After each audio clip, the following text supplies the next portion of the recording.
What happens to your sick leave in a RIF, a reduction in force? I've mentioned this before in other videos, but they were longer videos, and I feel like this should deserve its own video because it's a short topic, it's important, and a lot of people have questions about it. If you're terminated in a RIF, you will get paid for your annual leave and your comp time. You won't get paid for your time off award. What happens to your sick leave? That depends on whether or not you're eligible to retire. If you're not eligible for immediate pension, either because you reach the minimum retirement age plus 10 years of service, or you have the VERA, voluntary early retirement, or the DSR, the discontinued service retirement, which are both early out options, then you won't get paid for sick leave. If you're not eligible for the immediate retirement, either because your minimum retirement age plus 10, or you're eligible for the early outs under the VERA or DSR, you won't get paid for sick leave. So if your agency is facing a RIF, you definitely want to use that up before you leave if you can. So if you're trying to decide whether you want to go into work or not, use up that sick leave. You won't get paid out for it. The only thing it will help you with if you're not eligible to retirement is it will get banked. And if you decide to work again for the federal government, it will be reactivated. So you'll have the same amount of leave time that you left with. But if you're not eligible for retirement, you're going to lose that. You're not going to get a cash payment, and the government keeps it. As I said, if you go back to the government, it will get restored, but you don't get paid for it if you leave and you're not eligible for a pension. So use it up before you go. Now, what if you are eligible for a pension? Do you get paid out for that? Yes and no. You don't get cash, but it counts towards your time in service, which would increase the payment that you're entitled to in a pension.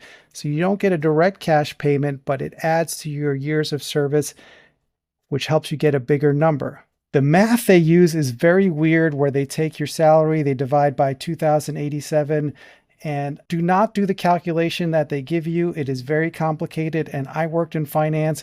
I looked at it and I feel like I'm dumber after I looked at it than before. So don't do that to yourself.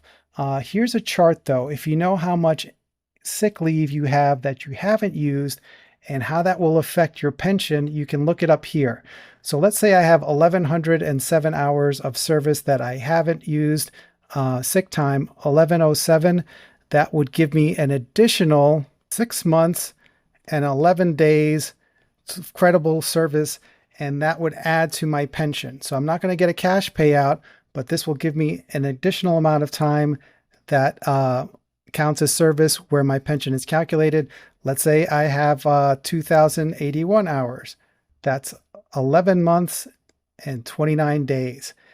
And I know some months have 30 days, some have 31 days, and February has 28 days.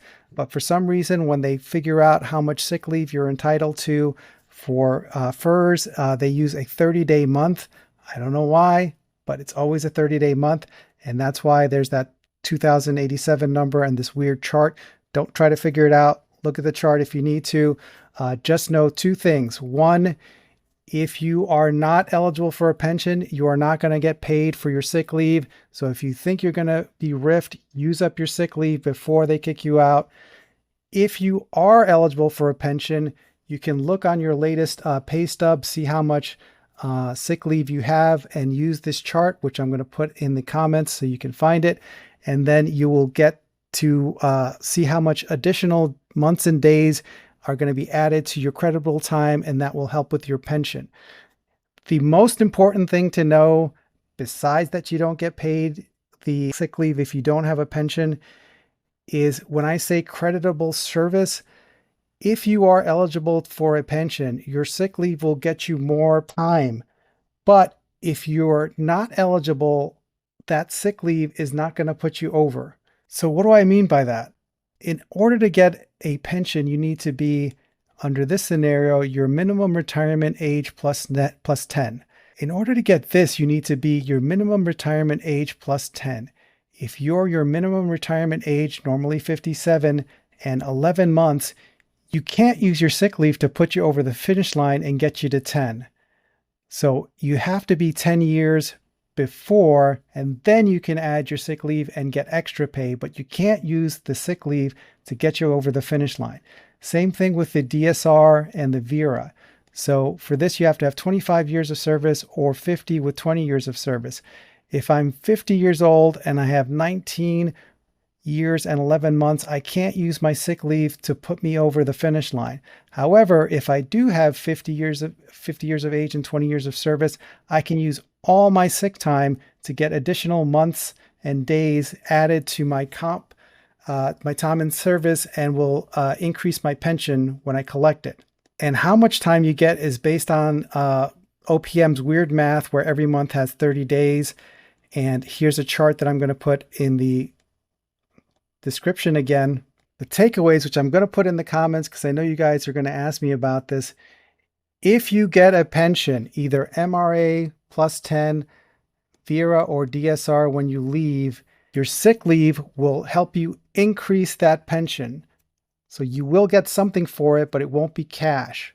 Cash is what you get for your annual leave and your comp time, but you won't get cash for this. It will increase your pension.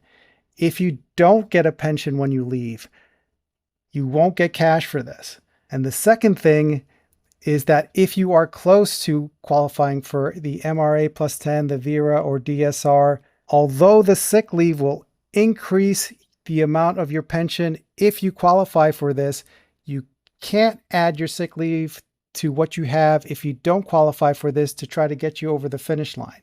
So these pensions are the cupcake, and then the sick leave is the icing that gives you something extra on it, but you can't use icing to finish the cake.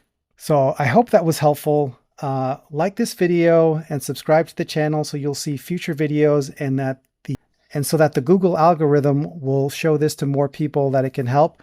So I keep seeing more announcements about terminations and RIFs at different agencies, and the people that are left are going to be converted possibly to Schedule F and are going to be forced to pay more for your first pension, and they're trying to reduce the amount that you get by getting rid of the Social Security supplement and charging you more.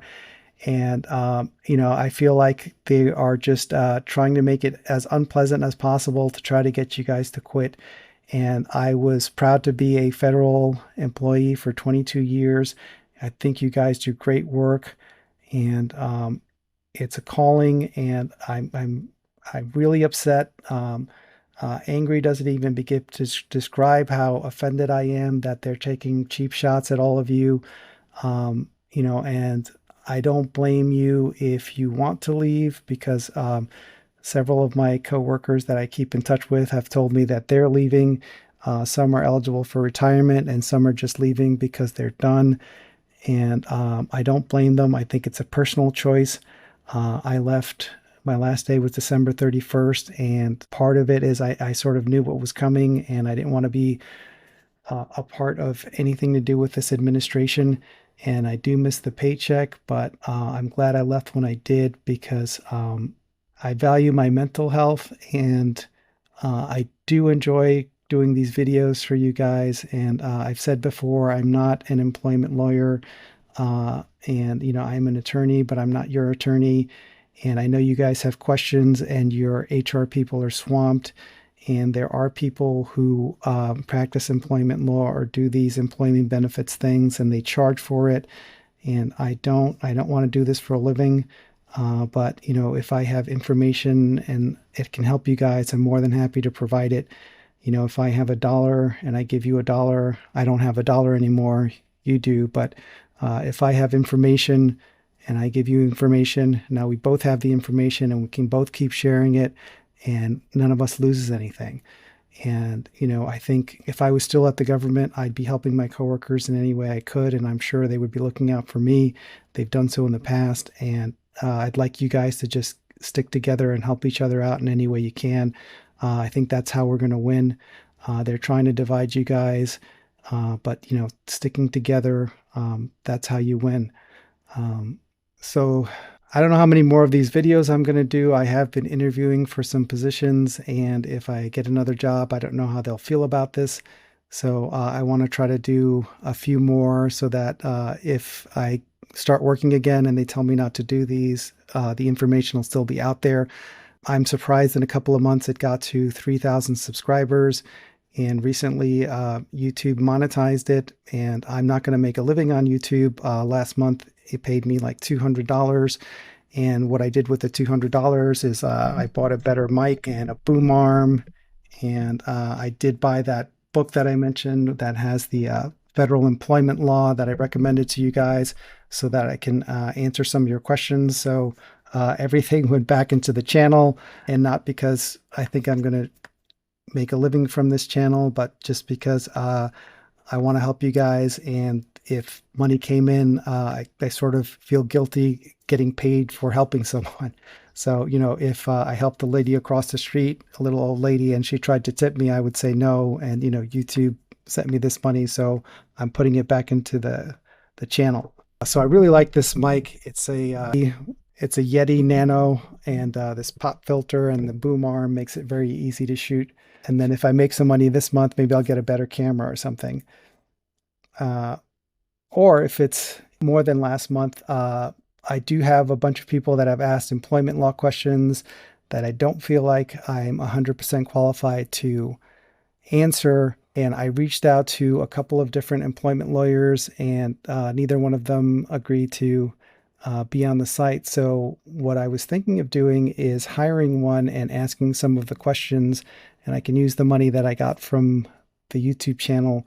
The only problem is that because they charge for this advice, they don't mind answering my questions and having me tell you guys, but they don't want to be on here on the channel and putting information out there that they charge others for, which is the opposite of what I want. I want to give this information for free to as many people as possible, not to withhold it.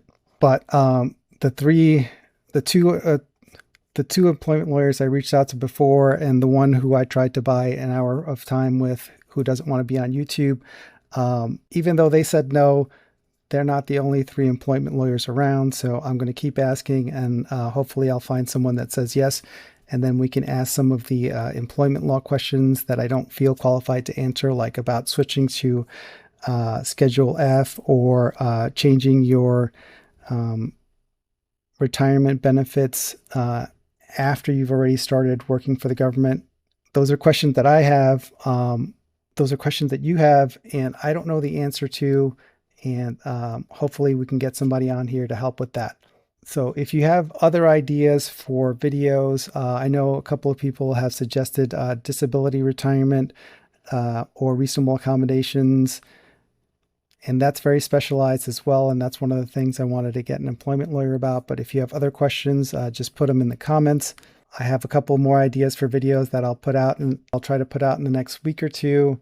So once again, thank you for watching. Like and subscribe so that you'll see future videos. If you want to support the channel, there's a Buy Me a Coffee link in the description, but don't feel like you have to.